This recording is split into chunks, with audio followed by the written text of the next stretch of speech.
Hello, listeners. If you've enjoyed these narrations, please click on that like and subscribe button. My husband is being followed by something strange. I didn't notice it until I moved into his house about a year ago. I've been married to my husband Jack for around 6 months, and things have only gotten stranger. At first I thought he was crazy, as much as it hurts me to admit that. He always woke up in the middle of the night, claiming there was something in the room with us. He'd cover up all the mirrors in the house, and he constantly checked behind him whenever he walked around. Whenever I told him that I couldn't see anything, he'd tell me that was a good thing. It can't hurt you if you can't see it, he'd say. And then I started seeing it too. It started one night after we had eaten dinner. We were still sitting at the dining room table, too lazy to get up. Jack had said something offhanded about the news, and I looked up from my phone to respond to him. There it was, in the reflection from the window behind him, what looked like the zombie of a woman, flesh falling off and face mangled, standing directly behind him, her particularly decomposed hand on his shoulder. I jumped back and let out a small gasp, quickly trying to compose myself. "What's wrong? You didn't see anything, did you?" He looked concerned. "It can't hurt you if you can't see it," I remembered. "No, I didn't see anything." Then I started seeing it more and more. I never saw it in person, only through reflections, like in the mirrors whenever Jack forgot to cover them, or in the water when I tried to have a bath, even in the shining metal dishes when I was cleaning them. Maybe it was stress, I told myself. Things hadn't been great with Jack lately, admittingly. He had been wanting to have a kid for a while, and kept begging me to have one with him. I told him I wasn't ready, but he never listened. Maybe I was just seeing things. But then again, why would Jack be seeing it too? Could two people be seeing the same hallucinations? Jack had been getting more and more paranoid, I had noticed. I had tried to go down into the basement, which I had actually never been to look for a screwdriver I needed. Jack had stopped me. "No, please, just stay out of there." He grabbed my wrist, pulling me back. I don't want it to hurt you. Just please, darling, I'm only trying to protect you. Do you trust me?" He looked me in the eyes, and I realized even if we fought, even if it was super paranoid, that all he wanted to do was protect me. "Yes, I trust you with all my heart," I said. "Good. Now promise me you'll never go down there, for your own good." He pulled me in for a hug. "I promise, Jack." I thought that would be the end of it. I thought that if I patched up my relationship with Jack, that things would go back to normal. They didn't. I still saw it, even more than before actually. At least once a day, that horrid rotting corpse would be in a reflection staring at me, or staring at Jack. One day it all came to head. It was night and Jack wasn't home. I was getting ready for bed when I saw it in the mirror. Usually if I look away and then back again, it would go away. This time it didn't work. "What do you want?" I asked, not expecting a response. "Avenge me," it responded in a raspy, broken voice. I stepped back. "What do you mean?" "The basement. Go and find the truth. Set me free." "And why should I? Why would I do that?" "I was just like you know? Blinded by love. Go into the basement. See who he really is," it said, and suddenly disappeared. Cautiously, I stepped down the stairs leading to the basement, armed with a kitchen knife. I found a box in the very corner of it, and I opened it, hoping it was just a box of Jack's childhood possessions, or maybe a collection of baseball cards. I was wrong. Documents, Thousands of documents and personal belongings spilled out of the box. Arthur MacDonald. Jack's real name was Arthur MacDonald, a man who was apparently guilty of first-degree murder, and apparently he was also legally dead. "Jack, you couldn't have," I said in disbelief. "Oh, he could," a voice suddenly said, scaring me half to death. A small hand mirror in the box held the thing. It was staring at me. "Go ahead. Read the other documents, darling." She was Michelle MacDonald, Arthur's wife, who had been brutally murdered. "I really thought he loved me, you know. But all he wanted was a child, another heir to his family name. I was a fool," Michelle said sadly. "You weren't a fool. You were in love, and so was I said. "We really are alike, darling. I tell you what, so long as Arthur keeps this con up, I'm doomed to stay on Earth forever. Please, set me free." I watched as a hand reached through the mirror, offering me a silver blade. "Do it." "Oh, I will." Taking the knife, I waited about a week to confront him, waiting for the perfect time. Michelle and I had a plan. Arthur and I were getting ready for bed when Michelle appeared in my phone reflection and nodded. It was time. I discreetly uncovered the mirror as Arthur got into bed. "What should we do for dinner tomorrow, darling?" "Oh, I don't know, Arthur." "Babe, what are you talking about?" "I think you know, just like you know Michelle." How do you know about Michelle?" "I'm the one asking the questions here. Why did you kill her?" He stared at me with cold eyes. "All I wanted was a son, you know, and she couldn't give me one. Infertility, you know. 1 in 5 women. Crazy, right? So I thought, if she couldn't have kids, who would even want her? Don't you see, I was doing her a favor. And afterwards, all I had to do was start going by my middle name and marry another woman. I mean, what were the odds I'd marry 2 barren ladies, you know? One of you have to have had a childbearing body. And now that you know, we can start a family together. Wouldn't it be nice?" "No." I beckoned towards Michelle. "I don't think it would." I watched Arthur's eyes fill with fear as Michelle stepped out of the mirror, filling the room with the foul smell of rot. She limped towards Arthur as I sneakily pulled the silver blade out from my bra where I hid it. Arthur stood protectingly in front of me. "Don't worry, darling. She won't hurt you."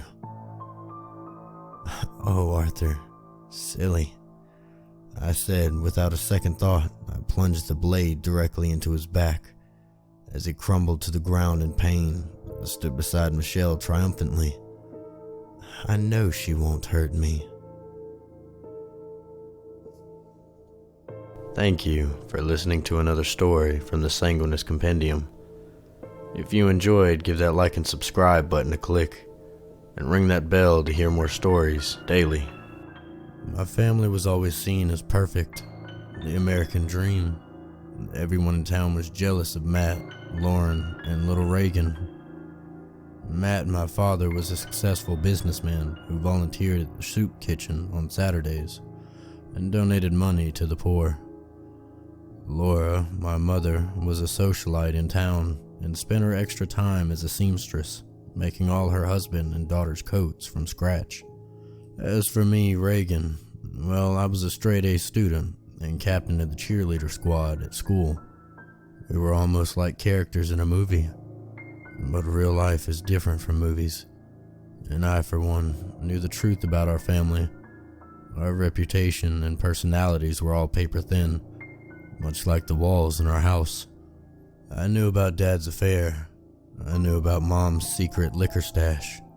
They act like I wasn't aware of their fighting, but they would argue almost every night. And due to how loud their arguments were, I even knew about Mom's plan to leave Dad. "Matt, I'm sorry. I can't deal with this anymore," she said after they screamed at each other for an hour or two. "What about Reagan? What are we going to do about her, huh?" "Oh, for crying out loud, she's 16 years old. She'll be out of the house in 2 years. She's not a child anymore. She doesn't need us," my mom said, nearly in tears. I stayed crouched by the staircase, just like I did when I was little. This was one of the biggest arguments they had had. The neighbors probably could have heard it. "We're done, Matt, okay? I'll go pack my bags. Tell Reagan where to find me," my mom finally said, neither of them yelling anymore. Both were calm. "Okay, if you insist. But one thing," I watched as he grabbed a bottle of wine from the shelf. "Just one more drink together to celebrate our years of marriage." My mom looked around. "One glass, but after that I'm packing my bags," she said, rubbing her temples. Dad turned around to get the corkscrew for the wine. For a moment I saw his face contort from melancholy to enraged, all in one blur. I watched him turn around and swing the wine bottle at her head before I could warn her. I stared on in horror as he grabbed a broken piece of glass off the ground and slit her throat. As the blood gurgled out of her, I raced back upstairs into my bedroom, acting like I had been there the whole time. Maybe if I shut my eyes and try to fall asleep, I thought, I'll just wake up and realize it was all a dream. But part of me knew that what I saw really happened, and I slowly had to come to terms with the fact that my father had just killed my mom. Even still, when I went downstairs in the morning, I half expected my mom to be in the kitchen cooking up pancakes and bacon for our Sunday breakfast. And what I didn't expect was my dad in the kitchen, holding up my mom's limp body, the floor still a mess of glass, wine, and blood. "Oh, hello, Reagan. You're finally awake. Mom's sorry. No pancake breakfast for us today. She had a big night last night and was just too tired to make us food. I hope cereal works." His voice had an eerie calm to it, and it was only then that I truly processed what was going on. One look at my mom confirmed she was dead. My dad had sewn up the gash on her neck, and her pale, gaunt face stared back at me. "Dad, is Mom okay?" Trying to mask my terror with concern. Maybe if I played along, it would be a lot easier. "Reagan, sweetie, I just told you. Mommy's feeling tired," he said, rubbing his hand on her forehead.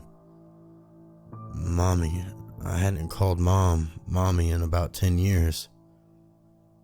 Maybe a hug from her daughter would make her feel better." He continued pulling the limp body closer to me. I noticed a swarm of flies flying around her, and a few of them flew into her nose and ears. I stared into her eyes, barely open. My father seemed to have noticed my staring at them, because he grabbed her eyelids and forced them open. "Go on, honey, hug your mother." I looked at him, then back at her. "God damn it, Reagan, hug your mother," Dad said, throwing her entire weight onto me. I toppled over and both Mom and I fell to the floor. Dad walked over and gently grabbed my hands, wrapping them around my mom's cold body. "There we go. Good job, Reagan," he said calmly. Things only got worse from there. Mom's skin changed colors and her teeth and nails fell out. The flies began to rule over our house, and I felt like we were doubling every day. Did anyone ever tell you how bad a corpse smells? It's not a smell you can get used to. It's all around me. And worst of all, Dad seemed to have gone mental. He danced with my mother at night, dragging her bloated body around as if nothing had ever happened. He would feed her at the dinner table, causing rotting food to accumulate in my mother's mouth, making the smell even worse. Every night he'd force me to kiss my mother goodnight, just like I had when I was little. Sometimes I felt like I could taste the rot on my lips. I tried to talk to him. "What do you mean?" Running his fingers through my mother's hair, clumps of hair falling as he did this. "I mean, this is ballistic, Dad. The neighbors are starting to worry, and so am I. This can't go on. You need to get rid of that thing and go on with your life," I said, not even realizing what I had said until it all came out. He just stared at me blankly, almost as blank as Mother's face. "Reagan," he said, standing up, Mom in tow. "That was a naughty thing to say. I'm afraid Mom and I are gonna have to punish you." He started walking towards me as I backed away. "You have to sleep in Mom's bed tonight. She'll keep an eye on you and keep you from getting in more trouble." Dad grabbed me by the collar with such force that it hurt. He dragged Mom and I upstairs into the bedroom where it seemed the flies had their base. He threw me into the bed and shoved Mom on after. "Good night, Reagan." "Good night, Mom." I stayed frozen in tear. "Reagan, say good night to Mommy." "Good night, Mom." "Very good. Night, night," he said and locked the door. I fought the urge to vomit as Mom's smell became overbearing. Flies swarming around her, and a few tried to crawl into my ear. I saw as Mom's mouth started to move, and for a second I feared that my father had brought upon the zombie apocalypse. But then I realized she might be talking to me. "Mom, what is it? Please, Mom, please help me.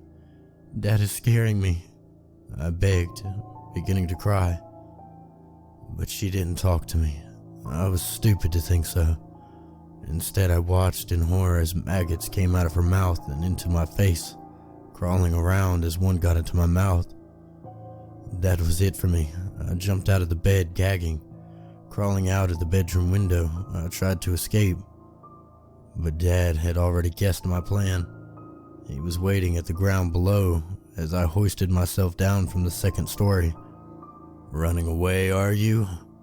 Naughty, naughty, naughty." He waved his finger at me, and I saw he was hiding something behind his back. I backed away. "Mom and I tried to give you a good home, but I guess you were too ungrateful for that, weren't you? I can't have my only other family member leave me. That would be such a shame." And it was at that moment I started fearing for my life. My suspicion turned out to be true. Dad unveiled what he had been hiding behind his back. The same glass shard he used to kill Mom, still stained with her blood. My instinct kicked in there. I began circling around the house. The only plan I had at that point was to tire him out. But then I had an idea. As I heard him round the corner, I opened and slammed the front door as hard as I could, then ran over to the backyard. He fell for it, as I heard him walk into the house not a minute later. I scanned the backyard searching for a weapon. Eventually I found something, an old baseball bat Dad and I used to play with all the time. I hid behind a tree hoping he wouldn't find me. I guess he had figured out I wasn't in the house quite quickly, because I heard the backyard door swing open. "Reagan, come out, I can't lose you too," I silently cried as he neared the tree. I saw his fingers wrap around the bark. "Peekaboo," he whispered, giggling to himself. I didn't waste any time. I swung the bat directly at his head, and he immediately fell. He aimlessly swung his glass shard around, slicing my arm open. I didn't stop. I beat him over the head multiple times, splattering myself with blood. It wasn't until later I fell out of my rage. I remembered how he taught me how to hit a baseball with this very bat, and all the good times came flooding back to me. I touched his face, his twitching in pain. "Oh, Dad, I'm so sorry, Daddy." I pulled him into a hug, and I felt him quivering weakly. "I'll go clean you up," I swear. From that day on, Dad and I were a lot closer. I finally understood why he kept Mom around this long. He was just a very lonely guy who needed some love. And when the only person who loved him left, he couldn't let go. Sometimes you just need to show a little empathy. Our relationship grew, which made me think that Mom was what was holding us back all these years. I'd make him dinner, and he never complained. He always complained about Mom's cooking. Every night we'd watch a movie together. Dad would always pick the same movie to watch, and it became our favorite movie. Weekend at Bernie's. Nighttime was the best. I'd take him upstairs and we'd read books together before I kissed him goodnight and fell asleep in his arms. "Good night, Daddy," I said as flies swarmed around both of us. As I kissed him goodnight, a maggot crawled out of his mouth and into my skin. I wasn't disgusted by it anymore. In fact, I liked it. It was like he was kissing me goodnight, too. I tucked my dad into his bed right next to Mom. I hadn't touched Mom in weeks. She stayed in her bed, never to leave it. I liked it better that way. Night-night. Sleep tight. And don't let the bed bugs bite, Dad. Say goodnight to me, too. I waited for a while, but he didn't respond. Dad? Thank you for listening to another story from the Sanguinis Compendium. If you enjoyed, give that like and subscribe button a click, and ring that bell to hear more stories daily.